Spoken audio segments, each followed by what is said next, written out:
ଏବେ ରାଣୀ ମାଙ୍କ ଇଜ୍ଜତ ମତ ମଧ୍ୟ ନେଇଛି। ରାଜା ସଙ୍ଗେ ସଙ୍ଗେ ଜଗନ୍ନାଥ ଦାସଙ୍କୁ ଆଣିକରି ବନ୍ଦୀଶାଳାରେ ଢୁକି ଦେଲି। ବନ୍ଦୀ ଆଉ ତ ପ୍ରମାଣ ମିଳିଲା, ସମସ୍ତେ ଦେଖିଛନ୍ତି ରାଣୀ ମା ବାବାଜୀକି ମାଡ଼ି ବସିଛନ୍ତି। ଆଉ କିନ୍ତୁ ସେ ବାବାଜୀ କୋଉ ସ୍ତରରେ ଥିଲେ ଆଉ ଇଏ ମା ରାଣୀ ମା କୋଉ ଭଳିଆ ଶ୍ରୋତା ଥିଲେ ଦେଖନ୍ତୁ। ଶ୍ରୋତା ବକ୍ତା ଉଭୟଙ୍କର ଜ୍ଞାନ ନାହିଁ। ସହଜ ମହଜ ହଜ ନିମାଇ ବାନାର୍ଜୀ ଥିଲେ ଉପରେ ଗୋଟେ ଚର୍ଚ୍ଚା କରୁଥିଲେ। ସହଜ ମହଜ ହଜ ସେ ହଜି ଯାଇଥିଲେ। ତାଙ୍କର ଦେହ ଜ୍ଞାନ କିଛି ନଥିଲା। ନା ବକ୍ତାର ଦେହ ଜ୍ଞାନ ଅଛି ନା ଶ୍ରୋତାର ଦେହ ଜ୍ଞାନ ଅଛି। କୃଷ୍ଣ କୃଷ୍ଣ କହିକି ମାଡ଼ି ବସିଛନ୍ତି। ଆଉ ଏଇ କଥାଟା ସମସ୍ତଙ୍କୁ ଭଲ ଦେଖାଯିବ।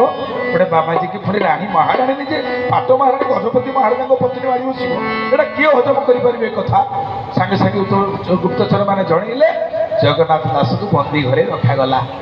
କିନ୍ତୁ ଅଦ୍ଭୁତ ଘଟଣା, ସକାଳୁ ଦେଖିଲା ବେଳକୁ ଦାସେ ଆପଣ ତା ଭିତରେ ଜଗନ୍ନାଥ ଦାସ ନାହାନ୍ତି। ଗୋଟିଏ ନାରୀଟିଏ ଅଛି। ଆଉ ସେ ନାରୀ ସାଧାରଣତଃ ଯାହା ଜଗନ୍ନାଥ ଚରିତ୍ର ମଧ୍ୟ ଲେଖା ହେଇଛି ତାଙ୍କର ମାସିକ ଧର୍ମ ହେଇଛି। ଏ କି କଥା? ତ ସମସ୍ତେ ଆସିକରି କହିଲେ ଆଜ୍ଞା କାଲି ତ ଗୋଟେ ପୁରୁଷକୁ ପଚାରିଲେ କିନ୍ତୁ ଆଜି ଗୋଟେ ନାରୀ ତା ଭିତରେ ପୁଣି ଏଭଳି ଅସ୍ପୃଶ୍ୟ ଅବସ୍ଥାରେ। ଜଗନ୍ନାଥ ଦାସକୁ ଯାଇକରି